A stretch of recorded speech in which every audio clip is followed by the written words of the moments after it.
Olá, tudo bem? Vamos mais uma aula aqui sobre os modelos atômicos e hoje estudaremos o modelo atômico de Rutherford. Rutherford, quando ele deduziu o modelo atômico, na época dele já tinha conhecimento sobre a radioatividade, tá? Vocês podem ver que a evolução do modelo atômico à medida que vai descobrindo subpartículas do átomo, é que vão construindo a estrutura referente ao átomo, tá? Começou lá de Dalton, que não tinha nenhum conhecimento sobre a natureza do átomo, certo? Onde ele deduziu o átomo como uma esfera maciça, indestrutível, neutra, certo? Posteriormente veio o de Thomson, aonde ele já tinha o conhecimento sobre a natureza elétrica da matéria, certo? Ele pôde acrescentar a presença do próton e do elétron. E agora vem o modelo atômico de Rutherford, a partir dos experimentos feitos com a radioatividade. O que está sendo feito aqui nesse experimento de Rutherford? Ele tem aqui um bloco de chumbo, certo? Dentro desse bloco de chumbo ele tem um material radioativo. Na frente, aqui ele tem um orifício aberto, certo? Um pequeno buraco, onde faz a radioatividade sair em forma retilínea. Na frente, ele tem uma lâmina de ouro finíssima, tá?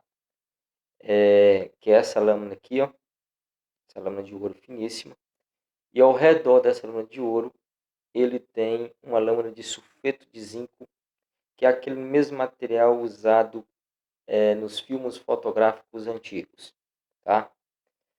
Aí, o que ele observou nesse experimento? Que é o seguinte, a radiação, as partículas alfa que saía aqui do material radioativo, uma parte dela conseguia passar sobre a lâmina de ouro sem sofrer nenhum desvio, certo? Continuava em linha reta. Uma outra parte passava pela lâmina de ouro, mas sofria desvio no seu percurso. E uma pequena parte sofria o processo de repulsão, tá? Então, a partir da análise desses experimentos, é que ele conseguiu deduzir a respeito do que é o átomo. Tá? E ele tirou algumas conclusões. Essa primeira conclusão aqui, que é a A, que a maior parte das partículas alfa atravessava a lâmina sem sofrer desvio, ele concluiu que a maior parte do átomo deve ser vazio, certo? O átomo ele é constituído de espaços vazios, aonde deve estar localizado os elétrons. Ele denominou essa área de eletrosfera. A parte B aqui, que poucas partículas alfa não conseguiram atravessar a lâmina e voltaram. O que ele concluiu a respeito disso? Deve existir no átomo uma pequena região onde está concentrada a sua massa, o núcleo. Tá? É aonde essas lâminas, essas partículas, encontrou uma parte maciça, certo? Uma parte concentrada do átomo, certo? Ele denominou essa parte de núcleo. Foi aonde esses feixes de partículas bateu, certo? Encontrou um obstáculo e sofreu o processo de repulsão.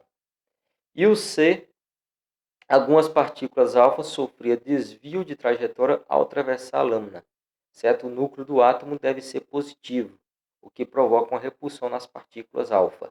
Ele já tinha conhecimento que as partículas alfa eram carregadas positivamente, tá? Então ele deduziu que ao passar próximo ao núcleo, essas partículas sofriam repulsão, porque o núcleo era carregado de cargas positivas, tá? Então essas foram algumas das conclusões referente ao seu experimento. E através dessas conclusões, ele construiu o modelo referente ao átomo.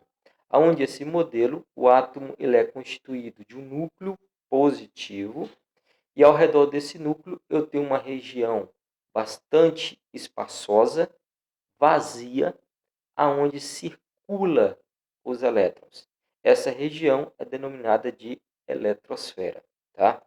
Esse modelo aqui ficou conhecido como modelo planetário, como que o Sol fosse o núcleo e os elétrons aqui fossem os planetas, circulando ao redor do núcleo, ao redor do Sol, tá?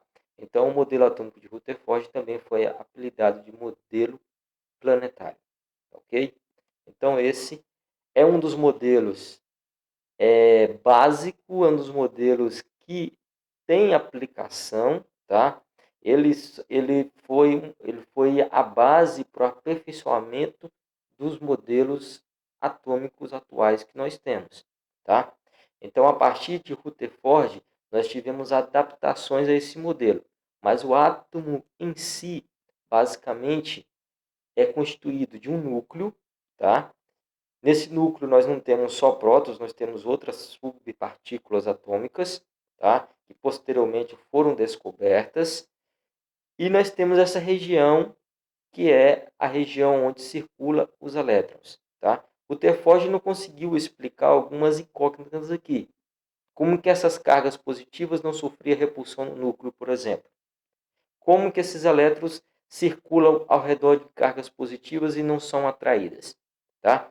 Então, os próximos modelos atômicos irá explicar essas perguntas, tá? Então, eles irão adaptar esse modelo. Mas o átomo em si, o átomo que nós conhecemos, que nós fazemos aplicação, certo? Que foi a partir desse conhecimento que nós podemos evoluir na transformação da matéria, tá? Hoje o que nós temos de diversidade de material industrializado, na diversificação de aplicações, é devido a conhecermos a matéria, tá?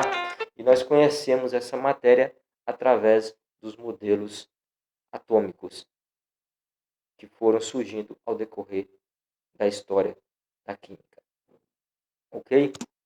As principais características do átomo. O átomo ele possui o número atômico, certo? Que indica a quantidade de prótons existentes no núcleo de um átomo, tá? Que é o número de prótons que está presente no seu núcleo. Cada átomo tem seu número de prótons, tá? Isso aí varia de átomo para átomo. Tem uns que tem menos, tem outros que possuem maior número de átomos. E lembrando que esse número de prótons no núcleo do átomo, ele é exclusivo daquele átomo. Eu não vou ter dois átomos diferentes com o mesmo número de prótons, tá? Por exemplo, o oxigênio, ele tem número de prótons no seu núcleo igual a 8. Carbono é igual a 6. Eu não vou ter carbono igual a 8 e não vou ter oxigênio igual a 6. Tá? É exclusivo daquele átomo. Número de massa é a soma de prótons com o número de nêutrons. É o que está no núcleo do átomo. Tá? A massa de um átomo está no seu núcleo. É a quantidade de prótons e de nêutrons que ele tem no núcleo. Tá? É a parte maciça do átomo. Está presente nesse núcleo. Tá? E ela é bastante pequena em dimensão, mas em questão de massa é aonde encontra-se, é no núcleo, tá? A eletrosfera ela é bastante em dimensão maior do que o núcleo, tá? Só que em massa a eletrosfera, o elétron é desprezível, tá? A gente não considera a massa do elétron para uma massa total de um átomo. A massa total de um átomo está no seu núcleo, tá? A soma de próton mais de nêutron, beleza? E o elemento químico é o conjunto formado por átomos de um mesmo número atômico, tá? Na tabela periódica nós temos mais de 115 elementos químicos. O elemento químico oxigênio é um conjunto de átomos, certo? Encontrados na natureza. A média ponderada da massa desses átomos, certo? É que te dá aquele elemento químico na tabela periódica, tá? Agora o elemento químico, ele só tem um número atômico, que é o número atômico igual ao oxigênio, é 8, certo? O número de próton dele é 8, é exclusivo do oxigênio. Agora massas, as massas podem variar, Tá? Eu posso ter um oxigênio de massa 16, um oxigênio de massa 15, um oxigênio de massa 17. A média dele é que te dá aquela massa presente na tabela periódica. Tá? Então, a média ponderada dos isótopos do oxigênio é que te dá o elemento químico oxigênio. Tá? A representação de um elemento é dado pelo símbolo do elemento. Tá? Esse símbolo, ele normalmente não, é em letras maiúsculas. Quando ele tem duas letras para representar, a primeira é maiúscula e a segunda é obrigatoriamente minúscula. Tá? Na parte de cima do símbolo do elemento químico vem o número de massa. Na parte inferior do elemento químico vem o número atômico. Tá? Então, essa massa é a soma do número atômico, que é o número de prótons, mais o número de nêutrons no núcleo. Tá? Esse número atômico é o mesmo que o número de prótons. Beleza? E o íon? O que é o íon? O íon é uma espécie química que representa o número de prótons diferente do número de elétrons. Quando o elemento está no estado neutro, a quantidade de próton é igual à quantidade de elétron. Se, por exemplo, o oxigênio tem 8 prótons, ele vai ter 8 elétrons. Se ele está no estado neutro, estado fundamental, ele tem 8 prótons, ele tem 8 elétrons. Só que nem sempre o elemento vai estar no estado neutro, no estado fundamental. Ele pode perder elétron ou ele pode ganhar elétron. Quando o elemento perde elétron, nós chamamos que ele forma o íon cátion. Tá? Esse Mg2+ aqui indica que o magnésio perdeu 2 elétrons. Antes ele tinha 12, perdeu 2, ficou com 10. Antes ele tinha 12 prótons e continuou com 12 prótons. Então ele vai ter 2 prótons a mais do que a quantidade de elétron. Então esse 2+ indica que o magnésio tem 2 prótons a mais do que a quantidade de elétron. Tá? Aqui ele vai ter 12 prótons e 10 elétrons. Isso aqui eu tenho um cátion, carga positiva. Ele é um íon denominado de cátion. Tá? E o elemento também pode ganhar elétron, igual o caso aqui do flúor. No estado fundamental, o flúor tem 9 elétrons e 9 prótons. Quando esse flúor ganha um elétron, ele passa a ter 9 prótons e 10 elétrons. Tá? Olha o sinalzinho de carga negativa, quer dizer que ele ganhou um elétron. 9 com mais 1, 10 elétrons. Aqui eu formei o ânion. Tá? O íon que ganha elétron é chamado de ânion. O íon que perde elétron é chamado de cátion. Ok, gente? Então, é isso aí, a revisão sobre as estruturas atômicas. Vamos às atividades aqui. A primeira é referente ao átomo de Rutherford. Foi comparado ao sistema planetário, certo? A eletrosfera é a região do átomo que... Acabei de falar para vocês. Marca a opção correta aí. 2, também referente a Rutherford. Assinala a alternativa que apresenta o resultado que era previsto para o experimento de acordo com o modelo de Thomson. O que falava o modelo de Thomson? Que o átomo era uma esfera, certo? Positiva, aonde nessa esfera positiva você tinha os elétrons incrustados. Então você não teria como ter espaços vazios na matéria. Então os feixes de luz não deveriam atravessar a matéria. Tá? Questão 3. Em um átomo com 22 elétrons e 26 nêutrons, seu número atômico e número de massas são, respectivamente, 22 elétrons, 22 nêutrons. Seu número atômico e seu número de massa. Número de elétrons. Se o átomo está no estado fundamental, aqui não falou que ele é íon nem nada, é a mesma coisa que número de prótons. Número de prótons é a mesma coisa que número atômico. Então, se eu tenho 22 elétrons, eu vou ter quanto de número atômico? 22. Tá? Nêutron